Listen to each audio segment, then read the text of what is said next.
Inilah sejarah asal-usul malam Lailatul Qadar yang sangat menakjubkan. Pada malam Lailatul Qadar, dahulu Al-Quran diturunkan seluruhnya dari Lauhil Mahfuz ke langit dunia. Selain itu, alasan dinamakan malam Lailatul Qadar adalah sebab pada malam ini semua urusan dan keputusan untuk tahun itu dan tahun yang akan datang ditetapkan, seperti tentang rezeki, ajal, dan lain sebagainya.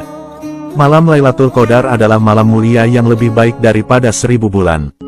Pada malam ini para malaikat turun untuk mengucapkan salam kepada hamba Allah yang beriman.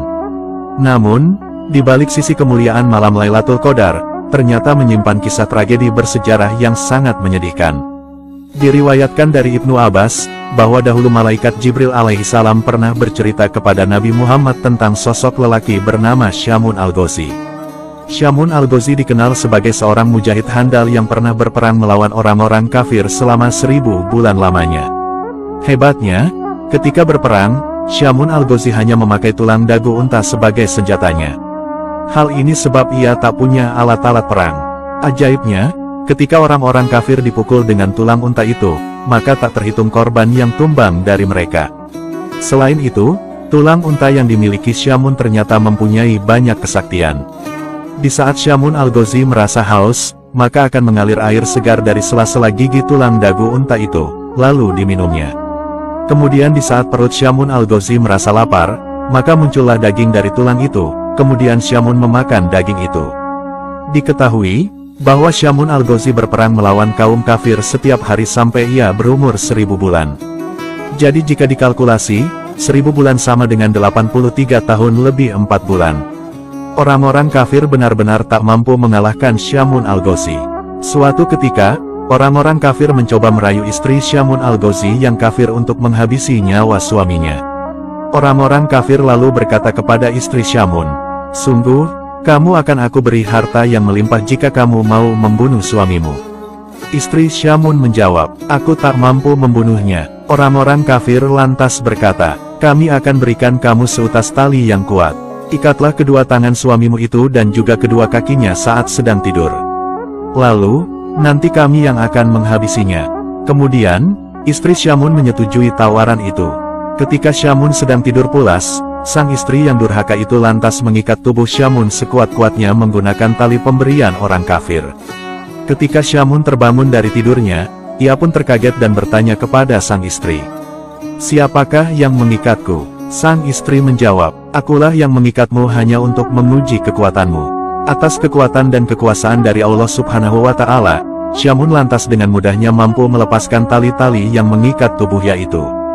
Karena hal itu gagal, kemudian orang-orang kafir memberikan sebuah rantai lagi kepada istri Syamun untuk mengikat sang suami. Diharapkan semoga saja Syamun tak mampu melepaskan tali rantai itu. Namun aksi gila itu tetap gagal kembali, karena Syamun dengan mudahnya mampu melepaskan rantai yang kuat itu. Syamun Al-Ghazi lantas berkata kepada sang istri, "Wahai istriku, aku ini seorang waliullah. Tidak ada satupun di dunia ini yang bakal mampu mengalahkanku kecuali rambutku ini." Dari jawaban itu, diketahui memang Syamun memiliki rambut yang panjang. Rambut itulah penyebab dirinya tidak bisa dikalahkan oleh musuh siapapun juga. Dari penuturan sang suami, akhirnya istri Syamun dapat tahu apa kelemahan suaminya. Kemudian, beraksilah istri Syamun ketika sang suami sedang tidur. Dia lalu memotong 8 utas rambut Syamun yang panjangnya sampai ke tanah.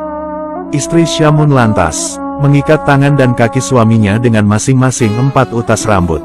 Ketika Syamun Al-Ghazi bangun, terkagetlah ia melihat tangan dan kakinya terikat.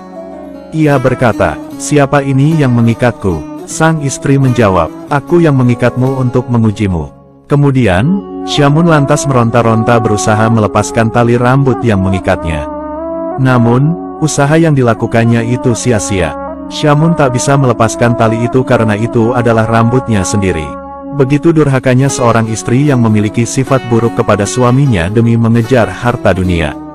Melihat kejadian itu, istri Syamun yang durhaka lantas mengabari orang-orang kafir tentang kondisi suaminya yang sudah tidak berdaya.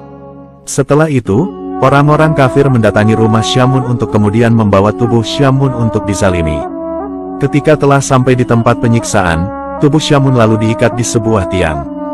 Kemudian, para orang-orang kafir mulai melakukan kezaliman dan penyiksaan kepada Syamun Al-Ghazi.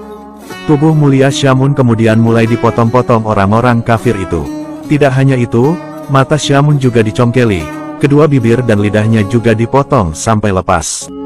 Menyedihkannya lagi, kedua tangan dan kedua kakinya juga dicopoti semuanya. Melihat nasib malang hambanya, Allah Subhanahu wa Ta'ala lantas memberikan pertolongan kepada Syamun. Allah Subhanahu wa Ta'ala berfirman, "Perlakuan apa yang kamu inginkan dariku terhadap mereka?"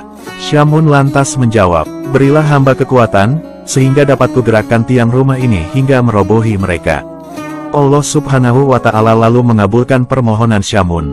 Allah Subhanahu wa Ta'ala kemudian memberikan kekuatan dahsyat dalam tubuh Syamun. Ketika Syamun menggerakkan tubuhnya, maka seketika itu bangunan bergetar dan bergoncang dahsyat, atap-atap bangunan seketika rontok dan menimpa seluruh orang-orang jahat itu. Seluruh orang kafir yang tertimpa bangunan langsung binasa seketika termasuk istri Syamun yang durhaka. Kemudian, Allah Subhanahu wa Ta'ala mengembalikan anggota tubuh Syamun yang terpotong menjadi utuh kembali seperti sedia kala. Setelah peristiwa menakjubkan itu, Syamun al-Ghazi lantas masih hidup dan beribadah selama 1000 bulan lagi. Di setiap malam beliau selalu bangun dan mengerjakan sholat. Sedangkan di siang harinya beliau selalu berpuasa. Begitulah aktivitas kehidupan sehari-hari Syamun al-Ghazi hingga akhir hidupnya. Syamun al-Ghazi wafat dan gugur setelah syahid saat berjuang di jalan Allah Subhanahu wa Ta'ala. Setelah mendengar kisah luar biasa itu, para sahabat Rasulullah lantas menangis haru dan ingin sekali seperti Syamun. Mereka lantas bertanya kepada Rasulullah, "Ya Rasulullah, apakah engkau tahu pahalanya?" Rasulullah menjawab, "Aku tidak tahu." Dari situlah Allah kemudian mengutus malaikat Jibril untuk turun dengan membawa surat Al-Qadar.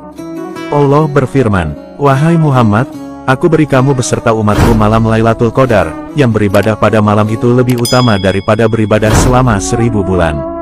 Subhanallah, semoga kisah ini bermanfaat. Wallahu a'lamu bishawab.